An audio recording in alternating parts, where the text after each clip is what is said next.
Bonjour à tous, bienvenue pour ce webinaire. Je suis en présence de Alex Tan, directeur de distribution suisse, et Maxime Lebas, distribution France, donc Baloise Vie Luxembourg et Baloise Life Liechtenstein. On va vous parler aujourd'hui de deux sujets, donc la souscription d'un contrat d'assurance vie, si on peut l'appeler comme ça, pour les résidents suisses, et également l'acceptation et les solutions que Baloise peut proposer sur des personnes, US personnes. Avant de commencer, le webinaire peut opter pour 1 heure de formation. Donc, vous pouvez nous envoyer en fait un petit email. On vous enverra ensuite un petit certificat pour avoir une heure de formation. On a prévu justement ces sujets pour vous aider un petit peu. On sait que la régulation est de plus en plus forte. Et donc, on a voulu, par ce webinaire, vous offrir plutôt des solutions et des solutions par rapport à nos produits. On va commencer d'abord par un petit sondage. Si on peut l'afficher, vous devez normalement voir le sondage s'afficher. J'ai une régie qui est performante qui devrait me faire afficher un sondage qui, en fait, vous demande, donc, parmi les pays couverts par Baloise, quel est celui potentiellement qui taxe le plus les revenus en portefeuille. Pour vous aider un petit peu, on a ici voilà, les pays couverts par Baloise Vie Luxembourg, qui se trouve en vert clair, Baloise Life Liechtenstein en vert foncé, et les pays qui sont couverts par les deux entités, donc Baloise Vie Luxembourg et Baloise Life Liechtenstein, qui sont également représentés, l'Allemagne et l'Italie. Alors d'après vous, sur ces pays, quel est le pays qui taxe le plus les revenus de portefeuille titres?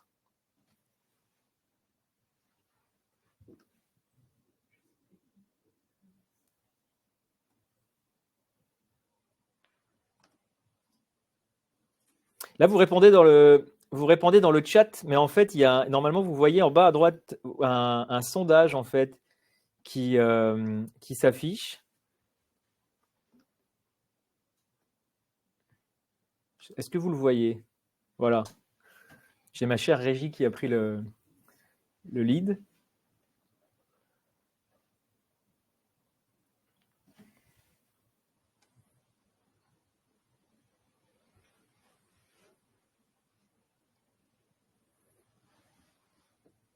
Oui, je vois donc les réponses qui arrivent.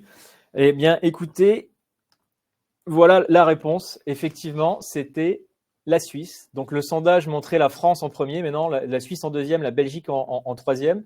C'est la Suisse qui taxe le plus au niveau des revenus. Alex, peut-être qui… Oui, effectivement, merci beaucoup Nicolas pour cette introduction. Effectivement, des commentaires et des subtilités à évoquer au sujet de ces résultats.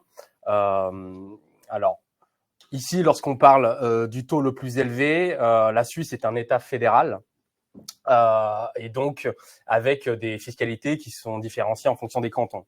Et on parle ici, lorsqu'on évoque le taux de 45%, on parle principalement des cantons romans qui arrivent à des taux assez élevés, effectivement, 45% sur les revenus. Par revenu, on parle intérêt et dividendes. Et on s'aperçoit, lorsqu'on regarde ce tableau, que c'est le pays qui taxe le plus en Europe les revenus financiers. Parce que si les pourcentages qu'on voit sur le slide, c'est bien donc les pourcentages, le taux en fait moyen, c'est ça? Le taux maximum. Taux maximum, ok. On parle ici des taux maximum pour les revenus financiers, donc les revenus financiers classiques de portefeuille titre. Et effectivement, on est à peu près partout en Europe à des taux équivalents. On parle entre 20 et 30%. C'est assez stable. La France, d'ailleurs, c'est 30 qui peut aller à 34 lorsqu'on considère les revenus exceptionnels dans la contribution exceptionnelle sur les revenus. Et effectivement, la Suisse est le taux le plus élevé en Europe pour certains cantons, pour cette catégorie de revenus. Et c'est pour ça que chez Baloise, Liechtenstein, eh bien… Alors d'ailleurs, effectivement, oui. Pourquoi passer par Baloise Liechtenstein et pas Baloise Suisse pour le produit? Oui, tout à fait. Alors, Baloise Liechtenstein, comment se positionne Baloise Liechtenstein dans le groupe Baloise? C'est effectivement l'une des filiales du groupe Baloise qui propose des solutions d'assurance vie en fonds dédiés, comme le fait le Luxembourg. On fait partie de la même business unit chez Baloise.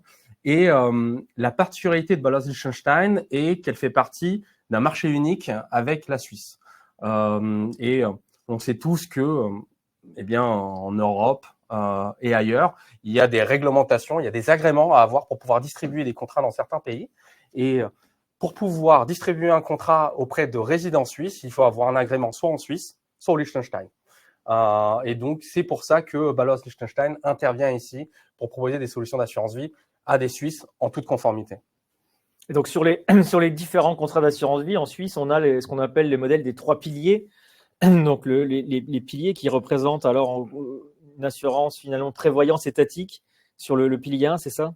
Oui, alors effectivement, pour positionner la solution que propose Baloise Life Liechtenstein en Suisse, il convient de rappeler ce système, le modèle des 3 piliers, qui est le modèle de prévoyance en Suisse. Et pour vous dire que la solution que nous proposons, c'est un 3e pilier B.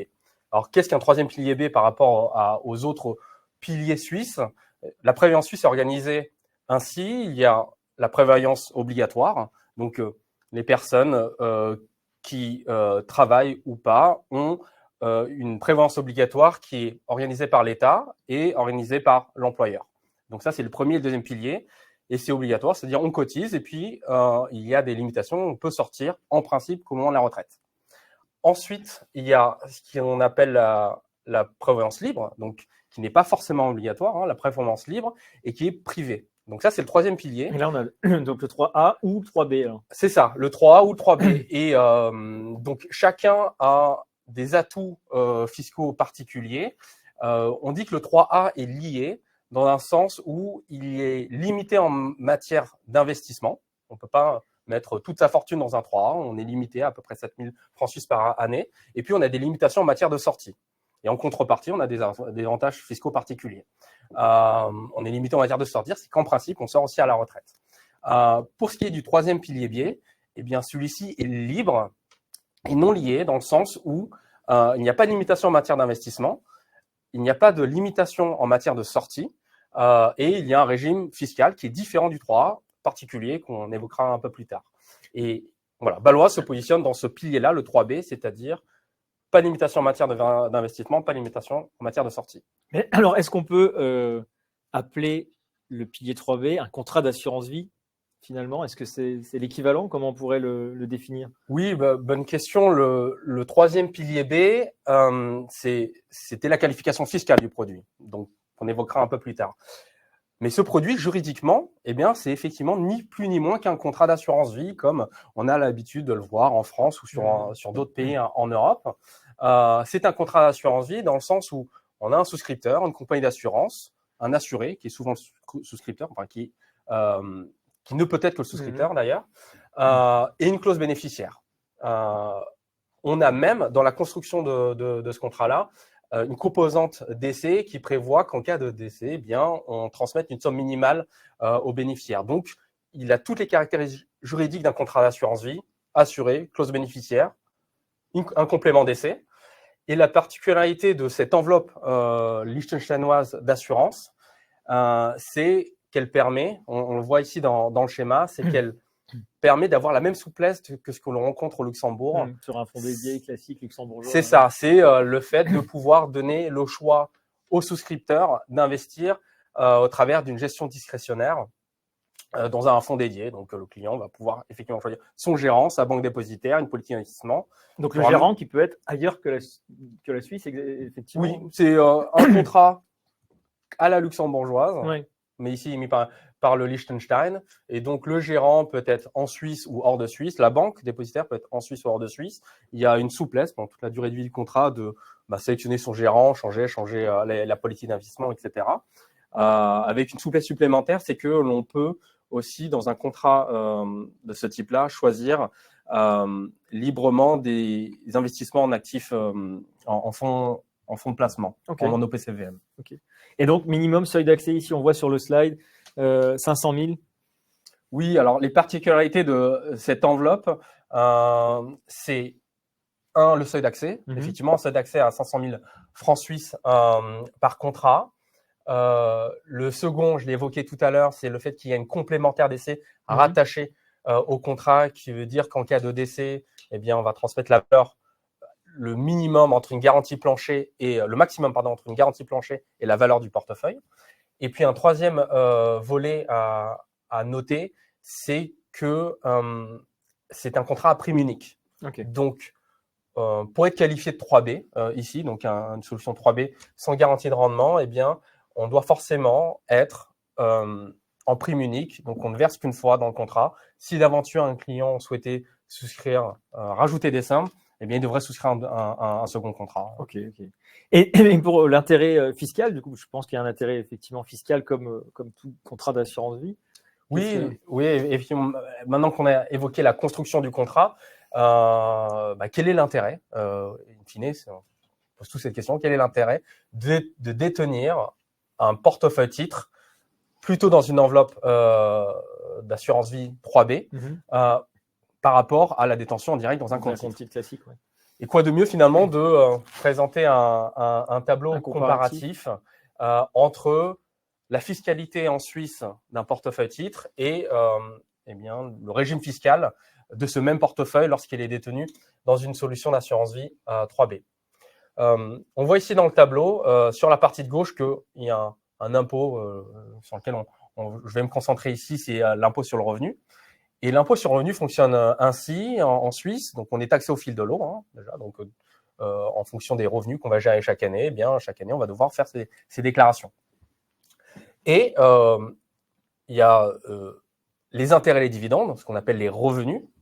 Les intérêts et dividendes sont taxés, sont à rajouter à sa fiche d'impôt annuelle, à sa déclaration annuelle d'impôt sur le revenu, et taxés à des taux qui peuvent monter jusqu'à 45%. Alors, donc ici, effectivement, on a donné une liste de quelques villes, des villes majeures en Suisse, Lausanne, Genève, Bâle, Zurich, où on s'aperçoit que ces taux d'imposition peuvent monter jusqu'à 45% à Genève, 41% à Lausanne, à Zurich, 39%. Donc, ça veut dire qu'effectivement, une personne qui va recevoir un rendement de 4%, eh bien, il y a 45% de ces 4% qui partiront en impôt chaque année. A contrario, comme certains pays, d'autres pays en Europe, la Suisse ne taxe pas les plus-values. Donc, les plus-values de cession ne sont pas taxables. Il convient toutefois de noter ici une particularité propre à la Suisse, c'est que la Suisse ne reconnaît pas les solutions, les fonds de placement accumulatifs, capitalisants. Non distribuants. C'est ça. Lorsqu'on investit en Suisse dans un ETF, par exemple, qui ne va pas distribuer, eh bien, la Suisse, l'administration fiscale suisse va considérer quand même qu'il y a du revenu, parce que le revenu a été capitalisé à l'intérieur, il y a du revenu. Et ces revenus sont taxables, quand bien même on n'a pas vendu le titre. Donc, voilà, petite subtilité en Suisse, et quand bien même on est dans un fonds capitalisant, eh bien, on va devoir regarder en transparence dans le fonds et taxer quand même tous les revenus accumulés à l'intérieur. Et c'est là où, justement, on va parler de l'assurance, de la fiscalité de l'assurance vie 3B, qui est finalement la seule solution qui permet de bénéficier d'une enveloppe capitalisante. Et au niveau de l'âge, ici, on voit contrat souscrit avant 66 ans. C'est quelque chose d'important? Oui, alors, je vais expliquer comment se passe la fiscalité et revenir sur ce point des 66 ans. Donc, côté 3B, eh bien, on n'a pas d'imposition tant qu'on ne retire pas. On est dans une enveloppe capitalisante. Voilà, on souscrit, on met son portefeuille. On peut rester sur le précédent. Donc, pas d'imposition tant qu'on ne retire pas. Et en cas de retrait, eh bien, il y a deux cas de figure. Il y a le premier cas de figure où on va respecter certains critères d'exonération, donc qui sont cités ici. Si le client souscrit avant ses 66 ans, qu'au moment où il décide de sortir, eh bien, il a plus de 60 ans et que le contrat a une ancienneté de plus de 5 ans, pas d'impôt. Donc, voilà, ça c'est la première chose à retenir, c'est qu'au-delà d'être une enveloppe utilisante, en respectant certains critères, on ne va pas être taxé non plus à la sortie. Et ça, c'est unique. En Europe, il y en a la Belgique qui ne taxe pas à la sortie, et le Luxembourg. Donc, c'est unique de pouvoir avoir une solution qui permet l'exonération totale en cas de sortie. Tu posais, Nicolas, la question de la règle des 66 ans. Effectivement, ici, on indiquait que pour bénéficier de cet atout fiscal, il fallait avoir moins de 66 ans. Est-ce qu'il y a un intérêt de souscrire quand bien même on n'aurait plus 66 ans et là, je vais répondre par l'affirmative. Effectivement, il est intéressant de souscrire après 66 ans, Déjà, pour le premier atout qu'on a évoqué, l'enveloppe capitalisante, le fait qu'on n'ait pas d'impôt tant qu'on ne retire pas, eh bien, ça, c'est dû quel que soit le moment où on souscrit. On pourrait souscrire à 68 ans, le contrat se poursuit, le client ne fait jamais de rachat, tant qu'il ne fait pas de rachat, il n'y a pas d'impôt. Au-delà de ça, le client peut de toute façon racheter quand même il ne respecte pas les critères d'exonération. Et s'il ne respecte pas les critères d'exonération, il est taxé selon une formule assez simple de quote-part de performance. Donc, il est taxé à concurrence de la performance retirée dans le contrat. Et ça, c'est taxé à l'impôt sur le revenu. Donc, voilà. Donc, on peut dire que c'est une enveloppe capitalisante. Oui, capitalisante et qui reste intéressante après 66 ans aussi. Quelques cas, alors, pourquoi souscrire Oui, alors juste une précision supplémentaire sur la fiscalité du troisième pilier B. J'ai parlé des atouts. Il y a un inconvénient principal, c'est qu'il existe une taxe à l'entrée. Donc, effectivement, on ne va plus payer d'impôts. On va arriver à une situation où on ne paiera plus d'impôts sur le revenu. Mais il y a une contrainte à l'entrée qui est de devoir payer 2,5% de taxes sur les primes. Et si on revient sur les différents pays couverts par Baloise, c'est très équivalent à ce qui existe en Belgique. Pas d'atout particulier sur l'impôt sur la fortune et les droits de succession en Suisse. L'impôt sur la fortune, c'est dû pour la valeur 31,12. Droit de succession dépend du lien de parenté et du canton de résidence, sachant que la plupart des cantons suisses ne taxent pas en ligne directe. Parfait. Et donc, ici, un petit cas d'application. Pourquoi souscrire sur cette enveloppe capitalisante ? Oui, on va évoquer différents cas d'application où effectivement, il est intéressant pour une personne résidente en Suisse de souscrire un contrat d'assurance vie. Ici, il s'agit du premier d'entre eux qui va nous permettre d'identifier la première cible de clientèle. La première cible de clientèle, c'est effectivement les personnes qui, dans leur patrimoine, ont du revenu taxable. Donc, voilà, ils ont du revenu financier, ils reçoivent des dividendes, des intérêts. Un portefeuille financier. Un portefeuille financier ou alors ça c'est l'approche client, on a aussi l'approche parfois gérant qui lui va vouloir plutôt investir dans une stratégie orientée dividende-intérêt. Les intérêts ont augmenté, les taux d'intérêt ont augmenté, donc c'est devenu une classe d'actifs l'obligataire de nouveau intéressante. Mais taxable, fortement taxable en Suisse. Et donc, voilà, l'intégrer dans un contrat. L'intégrer dans une enveloppe d'assurance vie permet d'économiser l'impôt. Ici, on a donné un petit exemple très simplifié, mais qui évoque comment se passerait la taxation, la détention d'un portefeuille. Dans le cas où si le contrat tombe sous les 500 000 euros par le fait d'un rachat ou d'une baisse de marché, qu'est-ce qui se passe sur le contrat ? Alors, au niveau du contrat, on ne va pas nous le clôturer. C'est-à-dire cette limitation, il n'existe pas au Liechtenstein de contraintes en matière de minimum d'investissement. Donc, on pourrait conserver le contrat quand bien même la valeur tombe en dessous de 500 000 francs suisses. Après, il y aura une adaptation des coûts de l'enveloppe et il y a un seuil à un moment où on pourra se poser la question avec le souscripteur de l'intérêt de conserver l'enveloppe compte tenu des coûts inhérents à la solution. Parfait. C'est aussi un moyen de transmission, du coup, sur ce contrat qui permet de transmettre Oui, Nicolas. Donc, après avoir évoqué effectivement le premier atout qui était la détention, eh bien, on peut se poser la question de ce qu'il y a d'autres atouts par rapport au contrat. Et on évoquait tout à l'heure, quand on présentait le tableau de fiscalité, qu'a priori, il n'y avait pas d'atouts fiscaux en matière de transmission. La fiscalité est la même. Et souvent, il n'y en a pas parce qu'on est en ligne directe. La réalité est tout autre parce qu'au-delà des atouts fiscaux, il y a des atouts juridiques inhérents au fait qu'il s'agit d'un contrat d'assurance vie. Et un contrat d'assurance vie, eh bien, ses premières caractéristiques, c'est qu'il y a une cause bénéficiaire et que la transmission se déroule aussi en Suisse hors d'évolution successorale. Comme on le connaît en France. Comme on le connaît en France, et c'est un atout énorme à différents niveaux. La première chose, c'est que lorsqu'on gère une transmission au travers d'une clause bénéficiaire, eh bien, c'est infiniment plus rapide et plus simple que lorsqu'on est dans une dévolution successorale. Vous savez que lorsqu'on est dans une dévolution successorale, on doit faire intervenir le notaire, qui doit faire l'inventaire de tous les biens, qui doit derrière faire intervenir tous les héritiers, qui doivent se mettre d'accord sur partage. Après, peut y avoir des cas extrêmement complexes, ça peut prendre parfois des années. Eh bien, le contrat d'assurance vie, c'est se dire que dans son patrimoine, on a une partie qui est distincte, civilement distincte de son patrimoine total, et qui sera transmise de manière simple et sécurisée par la compagnie d'assurance. In fine, qu'est-ce qui va se passer en cas de décès? La compagnie d'assurance va simplement contacter les bénéficiaires, faire la répartition. Comme un contrat d'assurance vie. C'est ça, individuel, et ça va prendre 2 mois. Bien sûr. Ici, dans le slide, on voit aussi des bénéficiaires qui seraient à l'étranger, du coup. On voit ici bénéficiaires en France. Oui, en matière de transmission, il y a, là j'évoquais l'atout de la clause bénéficiaire et que le contrat soit traité civilement hors succession. Il y a aussi d'autres cas de figure. Il doit en avoir beaucoup plus que ça, mais certains là qu'on va évoquer qui donnent un intérêt particulier à cette enveloppe en matière de transmission. C'est notamment lorsqu'on est dans des situations où il y a des éléments d'extranéité dans la situation de votre client. Sur ce contrat, on a obligatoirement une clause bénéficiaire. C'est pas comme un contrat de CAPI.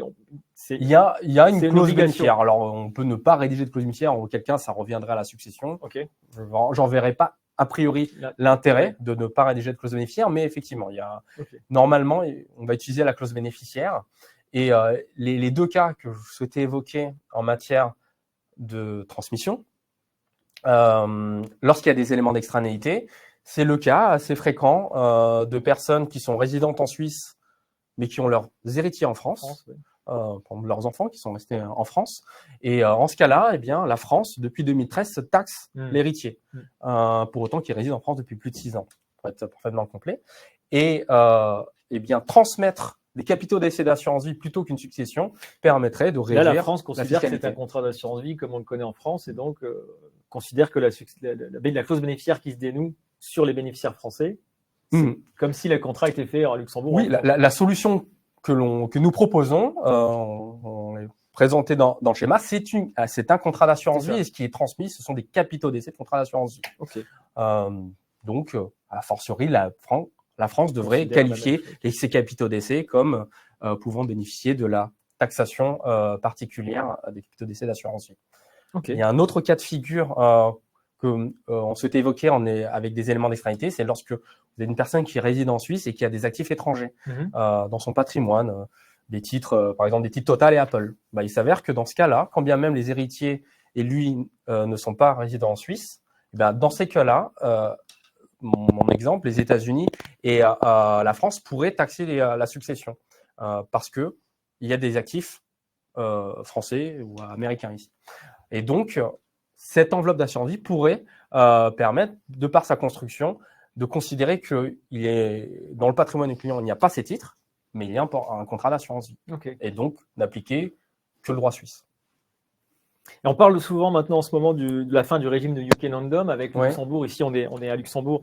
On parle aussi du contrat luxembourgeois, la portabilité, etc. Est-ce que sur ce contrat suisse, la mobilité est quelque chose d'aussi important? Oui, alors je vous confirme effectivement qu'on ressent aussi depuis cette révolution, on peut appeler ça, parce que c'est un régime qui existait depuis plus de 100 ans au Royaume-Uni, et on s'aperçoit effectivement qu'il y a un mouvement de délocalisation vers la Suisse. Alors là, du Royaume-Uni, l'an dernier, ça venait de la Norvège, il y a différents pays. Le Portugal qui met fin aussi à son régime. Oui, après, il y a effectivement des mouvements vers différents pays d'Europe et notamment vers la Suisse. Et dans le cas de ces mouvements vers la Suisse, eh bien, il est important, d'ailleurs dans tous les cas, de toujours travailler la mobilité en amont. Et il y a un atout particulier pour les mouvements vers la Suisse de penser à l'enveloppe d'assurance baloise 3B à 2 niveaux. Le premier point, c'est qu'on évoquait tout à l'heure qu'il y avait une taxation à l'entrée de 2,5%. Eh bien, si on souscrivait avant d'arriver en Suisse, alors qu'on a bien entamé les démarches, mais qu'on le souscrit avant d'arriver en Suisse et qu'on paie la prime avant d'arriver en Suisse, alors la taxe de 2,5% ne serait pas due. Ça veut dire que si on est résident français et qu'on se délocalise, il faut quand même prouver qu'on va se délocaliser. Parce que oui, sous un certain délai. On accepterait effectivement de mettre en place la solution pour autant qu'il y a vraiment une instance de départ imminente vers la Suisse et que des démarches ont été entamées. Okay. Et en ce cas-là, voilà, quelques semaines avant d'arriver en Suisse, on pourrait mettre en place la solution et on ne paierait pas la taxe de 2,5% parce qu'on n'est pas résident suisse au moment de la souscription. Et in fine, ça va dire qu'on a les atouts du contrat sans avoir l'inconvénient principal. Okay. Donc oui, voilà, ça c'est un des cas de figure où on s'aperçoit qu'il est important de penser à la solution d'assurance en cas de mobilité. Il y a un deuxième cas, une personne qui s'installe en Suisse qui se pose la question souvent de est-ce qu'on arrive en Suisse au forfait ou au rôle ordinaire, parce qu'il y a deux régimes fiscaux en Suisse dans certains cantons. On peut s'installer et taxer selon ses revenus et taxer selon un forfait négocié. Ouais. Et in fine, prendre en considération cette enveloppe d'assurance vie dans un schéma de délocalisation en Suisse permet de dire qu'on arrive à une situation où il n'y a plus qu'un seul impôt, c'est l'impôt sur la fortune. Et donc, qui pourrait être une alternative intéressante au forfait fiscal. Ok. Voilà. Et si on voit sur le site prévoyance, protection, du coup, ça, c'est les classiques du contrat d'assurance vie, comme on le connaît. Oui, alors un point peut-être à évoquer qui est propre à la Suisse. Et on s'aperçoit on voit un flux important de souscription de contrats d'assurance vie par cette origine. C'est que on évoquait tout à l'heure le système des 3 piliers suisses. Le deuxième pilier, c'est la prévoyance professionnelle. C'est finalement la partie la plus importante de son épargne retraite qui est financée par l'employeur. Et la particularité propre à la Suisse, c'est qu'au moment de la retraite, eh bien, on peut sortir toute cette prévoyance en capital et pas forcément en pension, en rente. Et si on reçoit tout le capital, ça veut dire que du jour au lendemain, on va pouvoir recevoir 1-2 millions de francs suisses plutôt que recevoir une retraite. Et aujourd'hui, vu les taux de conversion en rente, eh bien, on s'aperçoit qu'il y a beaucoup de personnes qui, à l'âge de la retraite, décident de sortir le capital. On parle de 12 milliards par an qui sortent en capital. Des piliers 2 et des piliers 3 et tous les... Du deuxième pilier qui rentre dans le patrimoine du client. Et là, rien de mieux finalement que de remployer le capital reçu dans une solution plus souple finalement qu'une rente de pension. On prend dans l'enveloppe d'assurance, on a le bon âge parce qu'on avait moins de 66 ans, on capitalise pour sa retraite, on choisit son propre gérant, donc on a une maîtrise sur la manière dont va évoluer le portefeuille, et puis on fait ses retraits qui peuvent être exonérés d'imposition. Et puis, en plus de ça, il y a une clause bénéficiaire qui permet en plus de transmettre ce capital dans les bonnes conditions. Donc, c'est une solution excellente pour ces cas de figure de personnes qui partent à la retraite. Ok, parfait. Merci Alex. On l'a vu alors ici sur le contrat d'assurance vie suisse, si on peut l'appeler comme ça. On a au niveau des objectifs, des cibles, donc optimiser les revenus, organiser la transmission, préparer la prévoyance, planifier une mobilité, protéger les avoirs, disposer d'une gestion sur mesure, ce qu'on vient de dire finalement. Mais au niveau des partenaires, peut-être qui ont ces clients, est-ce que tu peux en dire 2 mots? Oui, deux mots effectivement sur les partenaires et l'intérêt pour nos partenaires, qui soient des banques, des family office, des cabinets d'avocats, des sociétés de gestion, de penser à cette solution, c'est effectivement... On a des partenaires français, belges qui nous écoutent aussi, qui ont des clients résidents suisses. Oui. Est-ce qu'ils peuvent aussi eux-mêmes distribuer le produit du coup? Alors, sur la distribution de l'enveloppe, comment ça fonctionne? On a dit tout à l'heure qu'il y avait un marché unique, une question d'agrément entre le Liechtenstein et la Suisse. C'est-à-dire que pour distribuer un contrat d'assurance vie à un résident suisse, il fallait absolument être enregistré en Suisse ou au Liechtenstein. Ceci veut a fortiori dire que lorsqu'on est hors de ces pays-là, donc en France par exemple, ou au Luxembourg, eh bien on ne peut pas distribuer un contrat d'assurance vie à des résidents suisses. Nos partenaires qui nous écoutent et qui auraient cette clientèle-là et qui souhaiteraient pouvoir proposer cette solution, eh bien il va falloir trouver une manière de travailler. Et la meilleure travailler, il y en a plusieurs. L'une d'entre elles, c'est de travailler en honoraire. Voilà, le conseiller français va continuer à être le conseiller du client, il va percevoir ses honoraires et la distribution du contrat. Le client pour distribuer. C'est ça. Et la distribution du contrat sera faite directement par un agent baloise ou un autre intermédiaire d'assurance qui peut être un intermédiaire agréé. Ça, c'est la première solution. En Suisse, au Luxembourg. Voilà, distribution par un intermédiaire agréé, Mhm. et puis la personne en Facturation. France qui continue à conseiller le client et le facturer en honoraire. Le deuxième modèle qu'on voit aussi régulièrement, c'est un modèle de co-courtage. Mhm. Donc, on va avoir la première personne qui va agir avec son agrément en Suisse ou depuis la Suisse, depuis le Liechtenstein, Qui se distribuer met le en contrat co-courtier et avec qui aura un co-courtier, qui avec le aura conseil du client. des rôles, qui, le français, donc l'intermédiaire français, lui serait co-courtier, n'aurait pas la responsabilité principale de l'acte d'intermédiation et voilà, pourrait Donc se un partager partage des commissions, partage des commissions en ce cas-là. Il y a une question, j'en profite aussi. Que se passe-t-il au niveau de la retenue à la source sur les dividendes dans le produit 3B? Est-ce que les retenues à la source sont-elles récupérées? Est-ce que c'est comme à Luxembourg? Est-ce que c'est selon la banque ou comment fonctionne la récupération des retenues à la source? Alors, la retenue à la source, il y a pas une réponse unique. C'est très complexe hein, le sujet des retenues à la source parce qu'elles dépendent du type de revenu, intérêts et dividendes, et des pays d'émission de ces intérêts et dividendes. Si on prend l'exemple des dividendes suisses, on a souvent des clients suisses qui ont des titres suisses avec un dividende suisse. Eh bien, dans ce cas-là, les dividendes suisses sont taxés à la source 35%. C'est un impôt anticipé en Suisse qui est de 35%. Et Baloise, Liechtenstein, parce qu'il existe une convention entre Liechtenstein et la Suisse, va pouvoir récupérer une partie de ces 35%. La convention nous autorise à récupérer 20%. Donc, il va rester un frottement fiscal de 15%. Ça, c'est pour la Suisse. Mais après, voilà, lorsqu'on parle de titres français, les titres français sont taxés 25%, mais Baloise, de par une réglementation française, va pouvoir récupérer la totalité de ces 25%. Okay. Donc, voilà, ça dépend. Pour les revenus d'intérêt, la plupart des pays ne taxent pas à la source les intérêts. Enfin, la plupart des pays dans lesquels les gens investissent ne taxent pas les intérêts. Donc, la question ne se pose pas sur ces revenus. Donc, c'est une question qui dépend un petit peu du portefeuille du client, de ce dans quoi le gérant souhaite investir. Mais effectivement, c'est très pertinent de bien choisir les titres pour avoir le frottement fiscal le plus faible à ce niveau-là. Ok.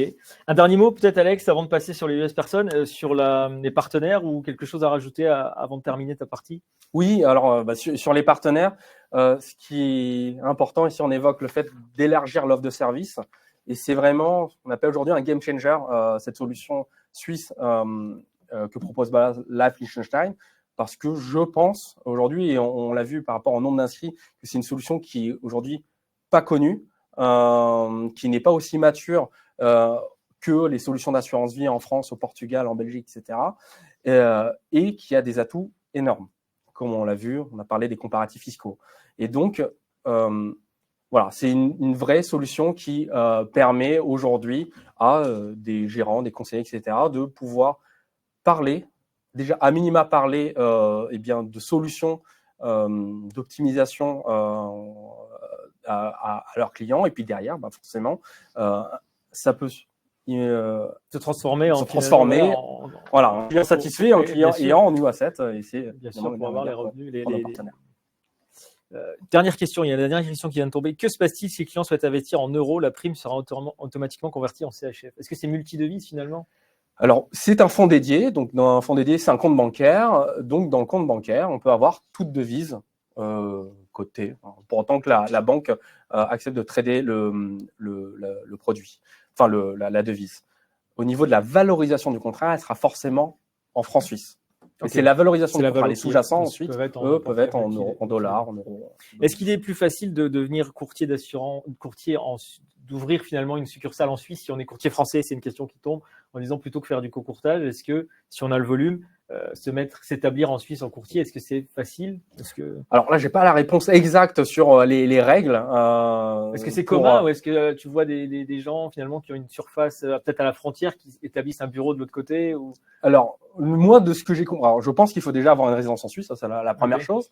Mais de ce qu'on a compris, l'agrément se fait au niveau de l'individu. Okay. Et donc, voilà, il faut l'invident respecte certains critères pour pouvoir France, c'est ça, devenir intermédiaire. Mais je ne crois pas qu'il existe comme, par exemple, au Liechtenstein ou au Luxembourg, des règles de capitaux à détenir. Minimum, et puis taxe sociale minimum, des choses. Ouais. Donc voilà, à vérifier. Mais effectivement, ça peut être si personne a un volume intéressant qui justifierait pour lui de s'établir en Suisse et puis prendre un agrément, certainement que facile est encore de prendre contact avec toi pour essayer de voir. Oui, voilà, il y a tous les modèles. On peut très bien commencer sur un modèle et puis changer sur un autre. Sûr. Donc voilà, ça c'est à discuter. Parfait. Merci pour cet éclairage sur le contrat suisse. On va passer maintenant sur le côté US Person. Alors pour ceux qui sont des anciens finalement des années 2010, vous vous souvenez peut-être dans les banques, dans les compagnies d'assurance, etc. Quand Obama donc a signé le FATCA le 18 mars 2010, on a eu une petite ébullition sur les clients qui avaient des critères d'américanité. Et donc, on a eu des task force qui se sont montées pour essayer finalement de dire, monsieur le client, on ne peut plus vous suivre parce que vous êtes finalement flagué US Person FATCA. Il faut que vous trouviez quelqu'un qui puisse vous suivre. Et à l'époque, c'est vrai que toutes les banques ont été mises, notamment en Suisse, à Luxembourg et en France, au diapason. Ils avaient créé des petites cellules finalement de task force pour essayer un petit peu de cantonner ces clients. Mais on a bien vu que c'était un petit peu la chasse aux sorcières. Maxime, tu vas nous parler donc du coup des solutions maintenant qui existent. 14 ans après, finalement, l'application a été mise en application en 2014, donc 10 ans après l'application de FATCA. On peut maintenant commencer finalement à discuter avec des clients US Person ou en tout cas leur proposer des solutions. Mais d'abord, on peut dire qu'est-ce qu'une US Person? Tout à fait. Alors, pardonnez-moi. Il y a plusieurs choses qu'il va falloir prendre en compte pour être US Person. Bon, déjà, il y a les choses les plus qui arrivent déjà en idée, c'est la nationalité américaine, forcément. Si vous êtes américain, vous êtes considéré comme une personne US personne. Mais pas que. Et c'est souvent l'abus de langage qu'on peut faire. Toute US personne n'est pas spécialement quelqu'un qui a la nationalité américaine. Ça peut être par exemple un Français qui a une carte verte aux États-Unis et qui serait aussi considéré à ce moment-là comme une US personne, puisqu'on va regarder, comme tu le disais avant, tous les indices d'américanité. Ça peut être aussi quelque chose d'un peu plus large. Ça va être quelqu'un qui a passé au cours de cette année 31 jours aux États-Unis et sur les 3 dernières années, une somme de 183 jours. Justement, sur ce critère, je me souviens, on parlait des légendes un petit peu, disaient, voilà, si j'ai passé un stage aux États-Unis quand j'étais jeune, si j'ai une carte verte parce que j'ai été étudié dans une université américaine, est-ce que finalement, je suis US Bien sûr, au cas par cas, on peut tomber sous le critère de US Person, tout à fait. Et donc là, ça voudrait dire qu'on devient flagué, comme on dit, US Oui, person. Et même si vous êtes revenu en France depuis. Et vous êtes un résident fiscal français, portugais, sur les différents marchés qu'on a pu évoquer au départ. Et qu'est-ce qu'on appelle alors les US taxpayers? Alors, c'est ceux qui vont quand même devoir un impôt dû aux États-Unis, puisque vous pouvez ne pas être une US personne, mais si vous êtes, par exemple, une Française mariée avec un Américain qui paye un impôt mondial, on va y revenir juste après, elle peut être à ce moment-là, elle aussi assimilée à un US taxpayer.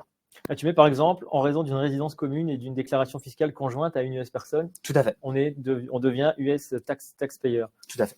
Alors, FATCA, le Foreign Account Tax Compliance Act, pourquoi on en fait mention dans le bulletin de souscription? Qu'est-ce que c'est? Est-ce que tu peux nous en dire quelques mots peut-être avant de rentrer dans le vif du sujet? Bien sûr. Peut-être certains d'entre vous, vous avez en idée que le dollar, il existe une extraterritorialité du dollar partout dans le monde, et c'est la même idée avec le FATCA.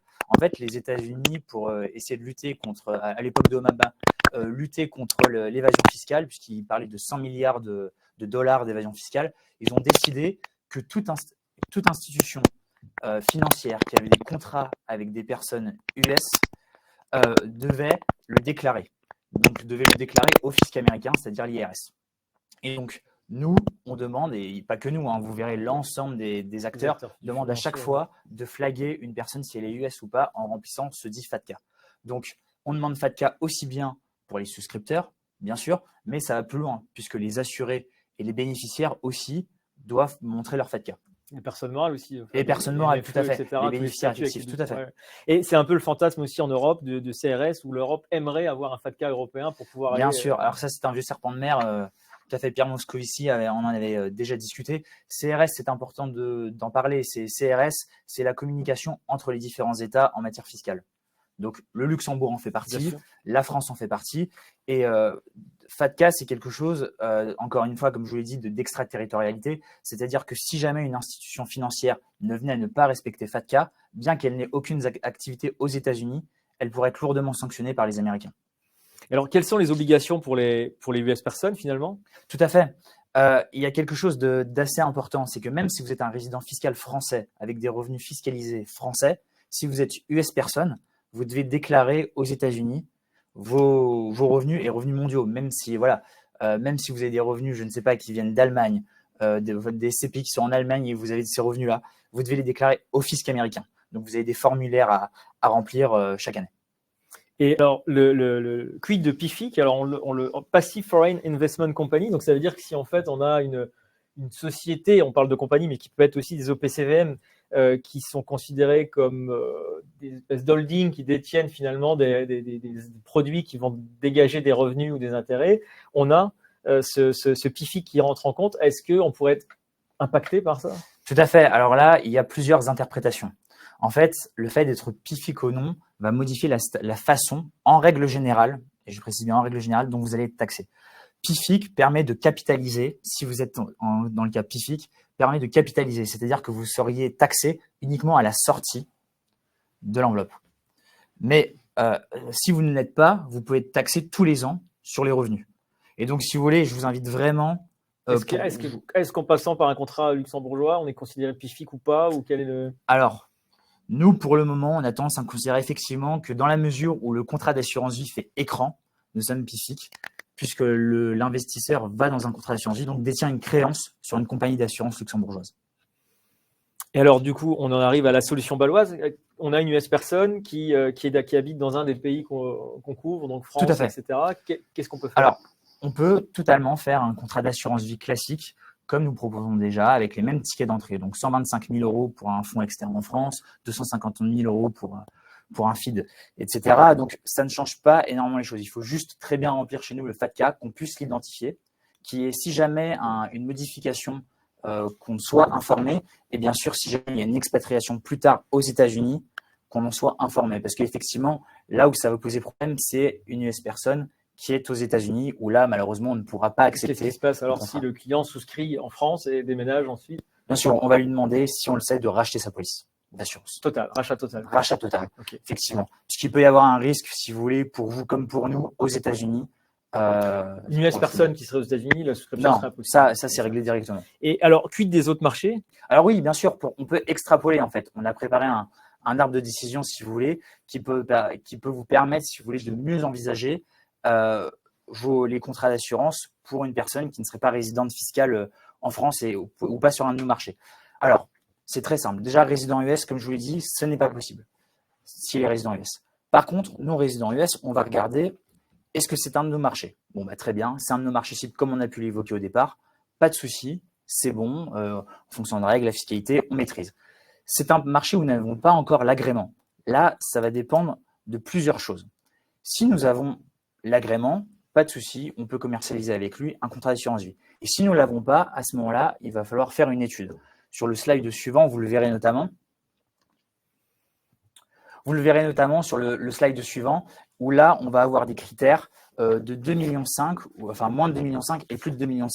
Moins de 2,5 millions, généralement, on ne pourra pas regarder parce que ça va impliquer qu'on va faire une étude précise sur ce marché-là. Là, c'est un pays dont on ne serait pas finalement actif. Tout à fait. Où nous n'avons pas l'agrément pour distribuer de l'assurance. Okay. Si jamais… Un exemple peut-être de pays sur lesquels… Singapour, par exemple. Okay. Si jamais c'est un pays où la prime serait à plus de 2,5 millions, là, nous pouvons justement étudier et voir quelle serait l'implication fiscale et les implications pour Baloise, savoir si on a besoin de quelqu'un sur place ou pas, un établissement juridique sur place, sur exactement, fiscal, etc. Tout à fait. Et là, nous pourrons étudier le dossier. Donc, on voit ici avec cette solution qu'on peut finalement accepter des US personnes résidant sur les marchés où nous avons le droit. Tout à fait. Nous sommes actifs. Donc, ce qui résout une partie problème en FIC, fonds externes, fonds dédiés, tout à fait. Alors là, on parlait du contrat d'assurance vie pour une US personne, mais même pour le contrat de capitalisation, si vous avez un bénéficiaire effectif qui est US personne résidente sur l'un de nos marchés, c'est possible. La seule chose qu'on ne fera pas, c'est si jamais dans son contrat de capitalisation, une des personnes est aux États-Unis, là, ça ne marchera pas. Parfait. Petite question piège alors maintenant pour les deux pour terminer. Posez vos questions sur le chat ou le questionnaire. J'essaierai de les soumettre. Si on a une US personne en Suisse, résidence suisse, est-ce qu'elle peut souscrire un produit 3B? Oui, c'est là en fait on parle de règles baloises. Okay. Et effectivement auprès de Baloise Life Liechtenstein, on accepte dans les mêmes conditions les personnes qui sont ressortissants US, mais qui résident en Suisse, avec les mêmes obligations de reporting. Parfait, merci. Le lien de replay sera envoyé. La présentation également. N'hésitez pas, on va attendre encore quelques minutes si vous avez des questions, à poser des questions sur le chat. J'ai vu une question en fait sur nos marchés cibles. Normalement, vous les retrouvez sur la carte qui a été diffusée au départ du PPT. Donc, bon, c'est la France, le Luxembourg, la Belgique, l'Espagne, le Portugal. Je pense que tu peux l'afficher. Ouais. Avec une petite précision en dehors de ces marchés, qui sont les marchés qu'on va couvrir de manière active. Il y a les marchés que l'on va accepter, quand bien même on n'a pas l'agrément en sollicitation passive. Et là, on va pouvoir les citer. Ça peut être l'île Maurice. Oui, l'île Maurice, il y a Israël qu'on va accepter, l'Afrique du Sud. Voilà, donc quelques pays où vous pouvez nous solliciter au cas par cas. Qu'est-ce qui se passe si on a Le Royaume-Uni. Enfin, oui, effectivement, on en parlait du UK Number. Qu'est-ce qui se passe si on a une double nationalité X plus US? Là, on considère qu'il est. Ouais, vous êtes US personne. C'est la fameuse critère C'est en fait, on va raisonner par critère d'américanité. Donc effectivement, même si vous avez la double nationalité, vous êtes bien US personne. Je me souviens qu'effectivement, à l'époque, dans les banques notamment et les compagnies d'assurance, on regardait s'il y avait une adresse aux US, un numéro de téléphone US, une correspondance avec quelqu'un. Tout indice d'américanité, tout à fait. Ça peut flaguer ça en US personne. N'hésitez pas à poser vos questions. Je regarde la régie. Est-ce qu'on est encore dans le timing? On est bon. On a encore quelques minutes pour des questions. N'hésitez pas.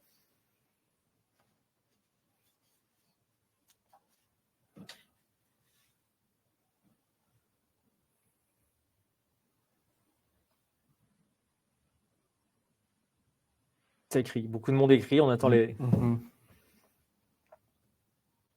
voyez les questions peut-être sur l'écran? Vous voulez que je les... Oui, alors c'est notamment la part US, comment la solution est reconnue aux États-Unis d'un point de vue fiscal. Alors justement, c'est là où on parlait tout à l'heure des différentes interprétations. Il faut absolument se rapprocher d'un conseiller fiscal français et américain, justement. Qui a la double compétence, justement, ou même deux différents qui se parleront pour traiter au mieux. Parce que d'un point de vue PIFIC, vous avez après plusieurs traitements au sein de PIFIC. Soit, comme je vous l'ai dit, en règle générale, les revenus sont capitalisés, c'est uniquement à la sortie où vous serez taxé. Mais dans certains cas, et c'est vraiment les exceptions, vous pouvez le faire chaque année. Mais c'est vraiment dans des cas très, très précis. J'ai vu une question d'une personne que je connais bien sur la possibilité ou l'impact fiscal en cas de sortie d'un contrat luxembourgeois souscrit auprès de la compagnie X vers Baloise. Exact. Très bonne idée. Alors, qu'est-ce qui se passe en ce cas-là? Alors, déjà, ça dépend du pays, même si la plupart des pays, je pense, considèrent que la sortie du contrat A de la compagnie A vers la compagnie B est un rachat total et donc un événement fiscal qui va impliquer d'un côté de faire un calcul de la plus-value, éventuellement de payer un impôt. Et au niveau de la resouscription côté baloise, perdre l'antériorité. Si je donne l'exemple de ce qui se passerait pour la France, par exemple, en France, ce serait effectivement le cas. On ne peut pas aujourd'hui, il y a eu des tentatives, mais transfert de contrat, mais on ne peut pas transférer effectivement des provisions mathématiques d'une compagnie vers l'autre sans qu'il y ait un impact fiscal. Après, effectivement, il faut. Ça ne veut pas dire que ce n'est pas intéressant. Sur la Suisse, c'est possible avec le 3B de transférer? Non, ça va être la même problématique et devoir repartir de zéro, repayer la taxe, etc. Je tiens quand même à préciser que quand bien même c'est un événement fiscal, ça ne veut pas dire que c'est une mauvaise idée de le faire. Parce que déjà, peut-être qu'il n'y a pas tant de plus-value que ça, et finalement, on va payer une plus-value pour se restructurer d'une meilleure manière fait du sens. Et se restructurer d'une meilleure manière, c'est avoir peut-être de meilleurs services auprès de la nouvelle compagnie d'assurance. Mais c'est aussi l'occasion de discuter avec le client de comment il a structuré son contrat par rapport à son patrimoine global et peut-être là dire de toute façon il était intéressant de retravailler. Donc pas hésiter à revoir la situation globale patrimoniale du client. Parfait. Écoutez, on attend peut-être encore quelques minutes pour des questions. On remercie aussi la régie que vous voyez pas qui agit dans l'ombre, Christelle, Xavier et Marie qui nous ont aidés à préparer ce webinaire en espérant qu'on a répondu à vos questions. On reste à disposition bien sûr sur nos emails et téléphones respectifs. Et d'ici là, s'il n'y a pas de questions, n'hésitez pas. On se revoit bientôt pour d'autres webinaires. Je regarde la régie, n'hésitez pas si on est tout bon. On y va. Merci à vous. Merci Alex, merci Maxime. Merci À Nicolas. bientôt. Merci Nicolas, merci de votre présence.